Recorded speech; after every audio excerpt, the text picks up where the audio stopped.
এড়াতেই এই ভোর ৫টা থেকে ১২টা পর্যন্ত অফিস। বাবা বেশ রাগী ছিলেন।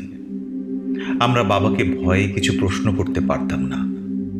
পারলে নিশ্চয়ই জিজ্ঞেস করতাম, বাবা, তুমি রোজ অফিসের আগে, ছুটির পরে সংসদ ভবনের পাম ট্রিগুলোর নিচে অন্ধকার স্যাঁতসেঁতে রাস্তায় বসে মাথা হেঁট করে কি ভাবো? কে তোমায় সকালের নাস্তা বানিয়ে দেয়? লাঞ্চ করো কি কখনো? বাড়ি ভাড়া দেবার তারিখ উত্তীর্ণ হলেই আমরা দুভাই গিয়ে দাঁড়াতাম বাড়িওয়ালার সামনে করুণ মুখ করে। উনি গলে যেতেন। এই হঠাৎ করুণ মুখ করার ব্যাপারটা আমরা বেশ ভালোই রপ্ত করে ফেলেছিলাম।